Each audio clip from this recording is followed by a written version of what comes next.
और चुनाव किसी हालत में ईवीएम से नहीं होने देंगे। ये हमारा देश से वादा है। ये पुलिस रोक रही है हमें, इलेक्शन कमीशन नहीं रोक रही है हमें, ये पुलिस, अमित शाह साहब की पुलिस रोक रही है। और अगर आज लोग हम जिंदा रहे तो कल आपको 12 बजे हम सब लोग जंतर मंतर। पराचा जी को भी यहाँ से डिटेल कर लिया गया, आप देख। तो लेकिन मुझे लगता है अमित शाह साहब बहुत डर गए हैं। उनको ये खतरा हो गया है कि कहीं चुनाव आयोग के अंदर कोई ऐसे लोग तो नहीं बैठे जो ईवीएम मशीनें हमें दे देंगे। अगर ईवीएम मशीनें हमें अमित शाह साहब ने नहीं रोका देने से चुनाव आयोग को, तो ये पूरी दुनिया देखेगी कि ये हमें गिरफ्तार किया जा रहा है। ये इस बात का सबूत है कि चुनाव आयोग तैयार है, चुनाव आयोग तैयार है, लेकिन सरकार बेईमान है और उसकी पोल न खुल जाए, ईवीएम की धांधली न खुल जाए, इसलिए हमें नहीं जाने दिया जाए। और चुनाव आयोग से हम वादा करते हैं, सरकार को भी खुली चुनौती आप लोग दीजिए। सरकार को खुली चुनौती है। ईवीएम हटाओ, ईवीएम हटाओ, ईवीएम हटाओ।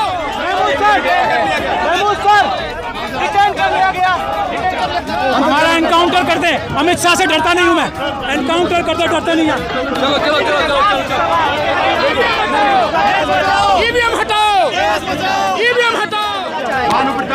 देखिए, पुलिस ने हमें डिटेन किया है, पुलिस हमें लेके जा रही है, जहां भी लेके जाएगी हमें कोई दिक्कत नहीं है। कानून का पालन करते हुए हम उनके साथ ही जा रहे हैं। मैं आपसे कहूंगा, ये लड़ाई जो शुरू करी है, इसको लड़ाई को आगे पहुंचाने वाले आप लोग हैं, आप सारे लोग हैं। इस लड़ाई को देश के दुनिया के कोने कोने में पहुंचाइए। ये अन्याय के खिलाफ लड़ाई है, अत्याचार के खिलाफ लड़ाई है, लोकतंत्र को बचाने की लड़ाई है, संविधान को बचाने की लड़ाई है। और इस देश से ईवीएम को खत्म करके लोगों के संवैधानिक मताधिकार को बचा रहे हैं। पटियाला कोर्ट से पैदल मार्च कर रहे हैं, लग रहा है कि सरकार मानेगी, आपकी बातों पर सहमत होगी? देखिए, आज जो हम जा रहे हैं वो इलेक्शन कमीशन से मिलने जा रहे हैं, और इसीलिए आज इस समय जो हमने मीडिया में आप लोगों के माध्यम से पूरे देश भर में एक मैसेज दिया हुआ है कि 5 तारीख को, यानी 5 जनवरी, आज 4 बजे शाम को 4 नंबर गेट पटियाला हाउस पर हम सभी लोग इकट्ठे होंगे, जिसमें बड़ी संख्या में एडवोकेट्स होंगे और साथ में सिविल सोसाइटी के जो लोग हैं, जो भी आना चाहें उन सबको निमंत्रण है। इसीलिए आज हम लोग यहाँ पर इकट्ठे हुए हैं, और अभी हमारे साथी महमूद पराचा जी और बाकी सब लोग जैसे ही आ जाएंगे, उसके बाद हम यहाँ से इलेक्शन कमीशन की तरफ मार्च करेंगे। लेकिन विपक्ष का एक भी बड़ा लीडर बोलने को तैयार नहीं है सर। क्यों नहीं बड़ा लीडर बोलने को तैयार है? मैं विपक्ष नजर नहीं आता आपको? भाई, मेरी वीडियो आज की तारीख में 3-4 करोड़ लोग लगातार देख रहे हैं। आपने देखा ड्राइवर वालों की, वो 3 करोड़ से ज्यादा लोगों ने देखी है मैसेज, और इस ईवीएम के मसले को लाखों करोड़ों लोग देख रहे हैं। तो आपको मैं विपक्ष नजर नहीं आता? या आपको वही विपक्ष चाहिए जो मुर्दा है, जो बोलने को तैयार नहीं है, जो सड़क पे आने को तैयार नहीं है? अगर देश तबाह हुआ तो विपक्ष भी उतना ही जिम्मेदार होगा जितनी इस देश की सरकार है। उस विपक्ष से क्यों उम्मीद रखते हो आप? मैंने बहुत पहले कहा, ये लड़ाई जनता की है, ये लड़ाई नेताओं की नहीं है। वो नेता चाहे पक्ष में हो या विपक्ष में, उसका कुछ नहीं बिगड़ता, वो मजे में रहते हैं। बिगड़ता है केवल और केवल जनता का। इसलिए जनता ही विपक्ष है। ये लड़ाई जनता को ही लड़नी पड़ेगी अगर अपने आप को, अपनी आने वाली पीढ़ी को, अपने बच्चों को बचाना है, तो उनका भविष्य बचाना है, तो हम विपक्ष हैं, हम विपक्ष हैं। और हम विपक्ष होने के नाते आज इलेक्शन कमीशन के सामने जा रहे हैं, देखते हैं वो क्या जवाब देता है। जनता तो मंदिर जाने की तैयारी कर रही है ना। भाई देखो, जो मंदिर जा रहे हैं उन्हें मंदिर जान दो, जो मंदिर नहीं जा रहे, जिन्हें ईवीएम की लड़ाई वाकई में लड़ाई लगती है देश को बचाने की, वो यहाँ आएंगे। सर, इसको मुद्दा तो बनना चाहिए ना, सुप्रीम कोर्ट में चैलेंजेबल ईवीएम को लेकर। भाई, सुप्रीम कोर्ट को तो कर देना चाहिए।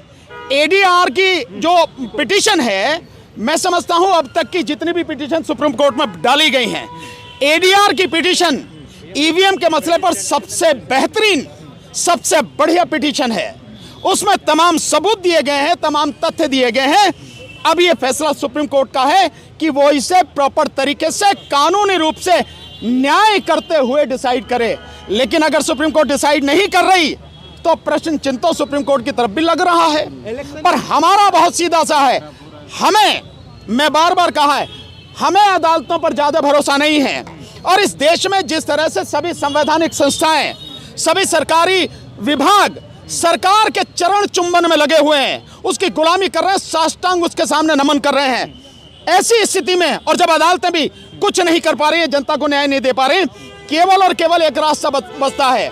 इसको देश के लोग जितनी जल्दी समझ लें उतना उनके हित में है। अगर नहीं समझेंगे तो दिक्कत होगी कि आज स्थिति ऐसी है, जन आंदोलन के बिना इस देश की समस्याओं का समाधान होने वाला अब नहीं है। इसलिए जन आंदोलन के लिए हम लोग लगातार कोशिश करें। और धन्यवाद आप सारे साथियों को, मीडिया साथियों को, क्योंकि आज की तारीख में इस लोकतंत्र को बचाने के लिए, संविधान को बचाने के लिए आप ही चौथा स्तंभ हैं। वो जो मेन स्ट्रीम मीडिया कहा जाता है वो तो लेट चुका, सरकार के सामने पूरी तरह से गुलामी कर चुका। मैसेज जारी किया है कि पारदर्शिता होते हैं ये चुनाव यार मेरे एक करके सवाल पूछो ना। अब पूछो, आप बताओ। चुनाव आयोग ने मैसेज जारी कर दिया है कि बहुत पारदर्शिता चुनाव होते हैं, गुमराह होने की जरूरत नहीं है। चुनाव आयोग बताए, दिखाए, इस देश की जनता को, इस देश के 100 करोड़ वोटर को दिखाए कि ये किस तरह से, ये चुनाव किस तरह से पारदर्शी है, जिसे वो बता रहा है। कैसे पारदर्शी है? जिस मशीन से वोटें गिनी जाती हैं, हम में से किसी को उसमें वोट जाती हुई दिखती नहीं है, और जिसमें वोट जाती है उसकी पर्ची हमें मिलती नहीं है, उसकी गिनती होती नहीं है। कैसे करा इलेक्शन कमीशन, चुनाव आयोग कैसे करा है कि पारदर्शिता है? 19 लाख ईवीएम जो गायब हुई उसमें आज भी कायम है आप? किसकी? 19 लाख ईवीएम जो गायब 100% भाई, बॉम्बे हाईकोर्ट में ये पिटीशन आज भी पेंडिंग है, जो वहां के बॉम्बे के एक्टिविस्ट मनोरंजन राय ने डाली है। और एग्जैक्ट बताता हूं, जो ईवीएम गायब हैं 18,94,205 ईवीएम गायब हैं, बाकायदा उनके रिकॉर्ड के हिसाब से। तो इलेक्शन कमीशन जवाब क्यों नहीं देता? कहां है ये इलेक्शन कमीशन की जिम्मेदारी है कि अगर इलेक्शन कमीशन पर सवाल उठ रहे हैं तो उनका तरीके से जवाब दे, इस देश की जनता को क्लियर करे हर चीज।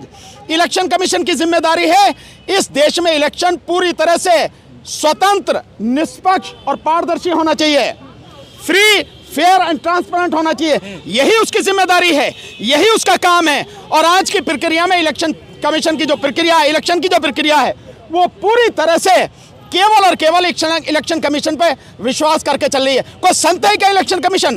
क्या है वो जनता का नौकर है। इलेक्शन कमीशन पब्लिक सर्वेंट है, वो उसकी जिम्मेदारी, संविधान ने उसको अधिकार दिए हैं इस देश की जनता को बताए कि वो इस देश की जनता को बताए कि हमारा प्रोसेस इस तरह से है। कोई भी आके देखे, पब्लिक ऑडिट के लिए वो बिल्कुल ओपन होना चाहिए कि हमारा प्रोसेस जो है बिल्कुल पारदर्शी है। ऐसा नहीं है। पब्लिक ऑडिट सर 2017 में ओपन किया गया था कि सामने आइए और साबित करके दिखाइए कि ये टेम्परेबल है, तब तो कोई गया नहीं। अब जा रहे हैं ना, वो पॉलिटिकल पार्टीज को कहा था, अब जा रहे हैं ना, हम लोग वकील लोग जा रहे हैं ना, पब्लिक जा रहे हैं। और महमूद भाई ने जिस तरह से कहा 50 ईवीएम दो ना हमें, लेकिन जानकारी तब भी आपको थी ना, तब आपको जाना चाहिए था। नहीं गए हम।